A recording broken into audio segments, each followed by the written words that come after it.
तो नमस्कार, स्वागत है दोस्तों। मैं आप सब लोगों के लिए एक और बेहतरीन वीडियो लेकर आ चुका हूं। दोस्तों इसमें मैं तीसरे और चौथे चैप्टर के मिक्स क्वेश्चंस बताने वाला हूं, जो कि बहुत ही ज़्यादा इंपॉर्टेंट है पेपर के लिए। तो दोस्तों आप इन क्वेश्चंस को नोट कर लीजिए और पढ़ लीजिए। देखिए, सबसे पहला जो क्वेश्चन हो सकता है वो संवेग संवेग क्वेश्चन बहुत ही ज़्यादा इंपॉर्टेंट है कि संवेग क्या होता है। तो किसी गतिमान वस्तु का द्रव्यमान तथा वेग का गुणनफल होता है। ठीक है, जो हम P बराबर m इंटू वी होता है। m द्रव्यमान होता है, b वेग होता है। इनको MKS पद्धति में अगर हम इनका मात्रक लिखेंगे तो द्रव्यमान का मात्रक किलोग्राम और गुणा मीटर प्रति सेकंड। ठीक है, और सीरीज पद्धति में लिखेंगे तो ग्राम सेंटीमीटर प्रति सेकंड हो जाएगा। तो ये मात्रक होते हैं संवेग के। संवेग का बस इतना ही होता है, तो आप इसको देख लीजिएगा। ठीक है दोस्तों, दूसरा होगा संवेग संरक्षण का नियम क्या है। देखिए, बहुत ही ज़्यादा इंपॉर्टेंट क्वेश्चन है, ये बहुत ही ज़्यादा आता है पेपर में। ठीक है, संवेग संरक्षण का नियम। तो किसी वस्तु के संवेग में परिवर्तन की दर जब उस पर कोई बाह्य बल ना लगे, ठीक है, बाह्य बल के बराबर होती है। संवेग पर परिवर्तन की दर उस पर लगे बाह्य बल के बराबर होती है, ये बात आप ध्यान रखिए। यानी कि dp यानी संवेग में समय के सापेक्ष जो परिवर्तन की दर होगी वो उस बल के बराबर होगी। जहां अगर बल अगर जीरो होगा और संवेग तब तक उस कोई परिवर्तन नहीं होगा जब तक भैया बल जीरो लगेगा। ठीक है, बल जीरो लगेगा, 0 न्यूटन बल लगेगा, तो कोई परिवर्तन नहीं होगा। ठीक है, ये संवेग संरक्षण का नियम होता है। तो ये संवेग संरक्षण का नियम आप शायद बहुत अच्छी तरीके से समझ गए होंगे कि क्या होता है। दोस्तों अब बात करते हैं जड़त्व क्या होता है। तो देखिए, जब कोई भी वस्तु किसी अवस्था में, चाहे भाई अगर भाई गति अवस्था में है तो वह गति अवस्था में बने रहने के लिए अपने बाहरी परिवर्तनों का, जो भी उस पर भारी परिवर्तन करे जाते हैं, उनका विरोध करती है। तो वस्तु का जो यह गुण होता है वो जड़त्व कहलाता है। ठीक है, तो आप इसको ध्यान से देख लीजिएगा। ठीक है, जड़त्व 3 प्रकार का होता है: विराम जड़त्व, गति का जड़त्व और दिशा का जड़त्व। तो आप इनको ध्यान से देख लीजिएगा। ठीक है, और दूसरा है दोस्तों, देखिए जैसे जड़त्व का मैंने अभी बताया था आपको कि प्रत्येक वस्तु जिस अवस्था में, प्रत्येक गतिमान वस्तु जिस अवस्था में होती है तो वह उसी अवस्था में बने रहने के लिए वह अवस्था परिवर्तनों का विरोध करती है। ठीक है, अवस्था परिवर्तनों का विरोध करती है, यह जड़त्व कहलाता है। ठीक है, तो आप इनको ध्यान से देख लीजिएगा। जड़त्व के प्रकार मैंने आपको अभी बताए हैं जस्ट।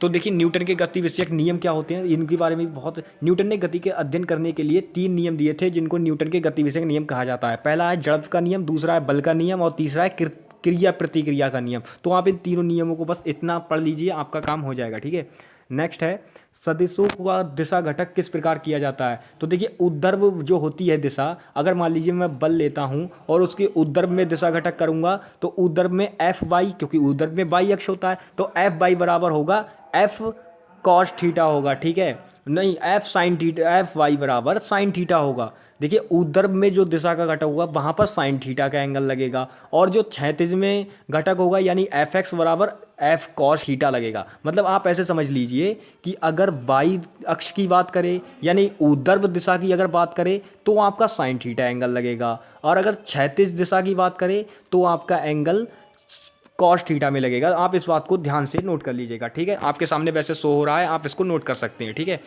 नेक्स्ट है शून्य सदिश क्या होता है। देखिए, शून्य सदिश किसी भी वेक्टर का हेड और टेल दोनों एक ही स्थान पर स्थित हो तो उनकी गुणा ए डॉट ए वेक्टर बराबर 0 होगी। ठीक है, ये शून्य सदिश कहलाते हैं। इकाई सदिश क्या होते हैं? वह सदिश जिनकी लंबाई, परिमाण या मापांक 1 होता है या इकाई होती है, वह इकाई सदिश कहलाते हैं। जैसे ए वेक्टर की लंबाई बराबर ए वेक्टर का मॉड। ठीक है, अब ए वेक्टर का मॉड निकालेंगे तो देखिए, जो सदिश का जो वेक्टर का जो साइन होता है वो हट जाएगा, ए आ जाएगा। ठीक है, तो ए कैप बराबर होगा हमारा 1, ए कैप बराबर 1 मान होता है। ठीक है, इस बात को आप ध्यान से नोट कर लीजिएगा।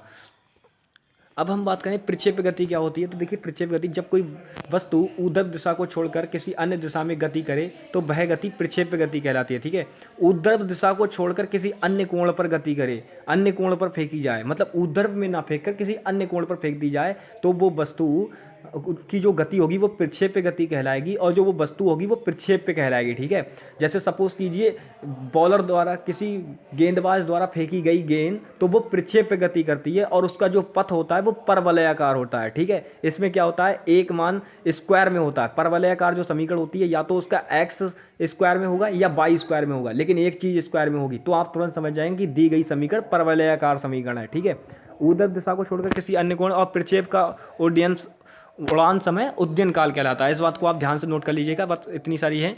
अब देखिए सदिशों की गुणा किस प्रकार की जाती है। देखिए सदिश जो होते हैं उनकी गुणा दो प्रकार से की जाती है, अदिश या स्केलर गुणा, सदिश या वेक्टर गुणा। ठीक है, जो अदिश या स्केलर गुणा होती है, ध्यान दीजिए, अदिश या स्केलर गुणा होती है वो हमारी ए वेक्टर डॉट बी वेक्टर होती है। ठीक है, और अगर सदिश या वेक्टर गुणा की बात करें तो ए वेक्टर क्रॉस बी वेक्टर होगी। अब देखिए अदिश गुणा क्या है, नेक्स्ट क्वेश्चन है हमारा, अदिश गुणा क्या है। ठीक है, अदिश गुणा क्या है, नेक्स्ट क्वेश्चन बहुत ही इंपॉर्टेंट क्वेश्चन है। तो देखिए अदिश गुणा को मैं आपको बताता हूं कि अदिश गुणा क्या होती है।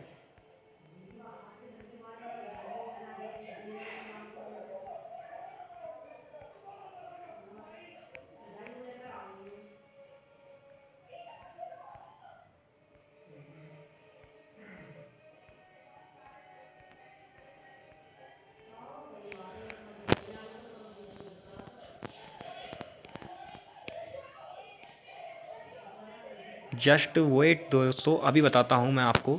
तो देखिए अदिश गुणा को मैं ऐसे ही बोल रहा हूँ, आप ध्यान से सुन लीजिएगा कि अदिश गुणा किस प्रकार की होती है। ठीक है, अदिश गुणा में क्या होता है कि जो दो वेक्टर हमको दिए होते हैं उनके मॉड का गुणनफल, ठीक है, उनका मॉड तथा कॉस थीटा का गुणनफल हमारा अदिश या वेक्टर गुणा के बराबर होता है। ध्यान से सुन लीजिए मैं बोल क्या रहा हूँ कि दो वेक्टर ए वेक्टर तथा बी वेक्टर का मॉड तथा कॉस थीटा का गुणनफल उनके ए वेक्टर डॉट बी वेक्टर के बराबर होता है। आप ध्यान से सुन लीजिएगा, आप समझ गए होंगे कि अदिश या स्केलर गुणा क्या होती है। तो अदिश या स्केलर गुणा का जो मान होता है, इसके लिए फार्मूला मैं बोल रहा हूं, नोट कर लीजिएगा। फार्मूला ध्यान से नोट कर लीजिएगा, फार्मूला होता है A vector dot B vector equal to A B cos theta, A B cos theta, ये फार्मूला होता है, आप इसको ध्यान से नोट कर लीजिएगा। ठीक है, दूसरा क्वेश्चन है सदिश गुणा क्या होती है। ठीक है, सदिश गुणा क्या होती है, किन्हीं दो सदिशों के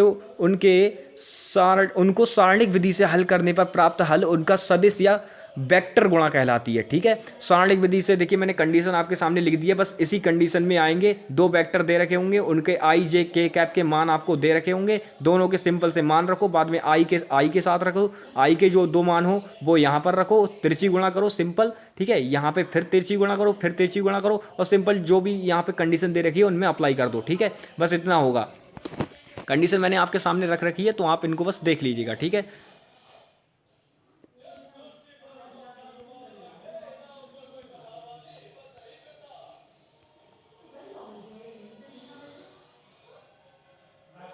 दोस्तों आपको न्यूटन की प्रथम गति की समीकरण भी पता होनी चाहिए, जो कि आपके सामने सो रही है, बी बराबर यू प्लस ए टी। इसका निगमन कैसे करेंगे, तो देखिए प्रारंभिक वेग यू होता है और अंतिम वेग बी होता है, जहाँ टी समय है। ठीक है, तो हम त्वरण की जो समीकरण, त्वरित समीकरण गति की जो त्वरण समीकरण वही ज्ञात करना चाहते हैं। तो त्वरण का मान होता है ए बराबर सूत्र क्या होता है, वेग वृद्धि बटे समय होता है, वेग वृद्धि बटे समय होता है, कोई नहीं, वेग वृद्धि कितनी हो रही भैया, यू में से क्या होगा, बी घटा देंगे, u minus b upon t लगा देंगे। ठीक है, फिर क्या होगा उसके बाद, इसके लिए मैंने क्या बोला कि b माइनस यू, अब ए टी नफे मतलब नीचे है, अब टी बटे में है तो हम ए टी की गुणा हो जाएगी। ठीक है, अब ए टी हो जाएगी गुणा में, तो हमारी जो समीकरण होती है वो होती है b बराबर यू प्लस ए टी। ठीक है, और b उधर माइनस का है, तो हमें क्या करना है सिंपल कि भैया b को हम इधर ले आएंगे, और b को मतलब जो चीज़ हमारी प्लस की है वो तो रहेंगे, जो u हमारा b बराबर यू प्लस ए टी होता है ना। तो दोस्तों देखिए b बराबर यू प्लस ए टी होता है, तो हम सिंपल क्या करेंगे, जो हमारा u माइनस का है वो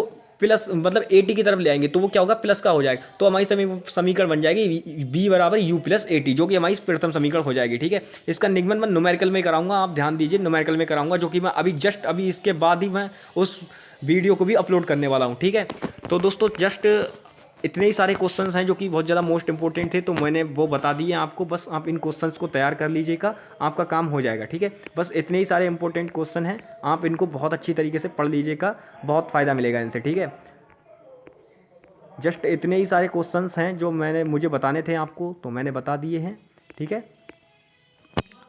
और नॉर्मली छोटे छोटे क्वेश्चंस तीसरे चैप्टर में भी हैं, जिनका आप अच्छी तरीके से अध्ययन कर लीजिए। ठीक है, मैंने उनको इतनी डीपली चर्चा नहीं की है उन पे, मैंने जस्ट विकल्प में ही बता दिए थे कि इस तरीके की होती है, गति भी इस तरीके की होती है। देखिए दिशाओं के आधार पर गतियाँ 3 प्रकार की होती हैं, और वैसे भी गतियाँ 3 प्रकार की होती हैं, तो उनके बारे में आप नॉर्मली जानते हैं। तो उनको भी ध्यान से एक बार पढ़ लीजिएगा, ठीक है। तो जस्ट इस क्वेश्चन की वीडियो को हम यहीं पर विराम देते हैं, अगली वीडियो में हम मिलेंगे, तब तक के लिए bye bye, take care and जय हिंद। और अभी मैं जस्ट न्यूमेरिकल वाली वीडियो लेकर बस आपके सामने अभी हाजिर हूँ, तो मिलते हैं नेक्स्ट वीडियो में।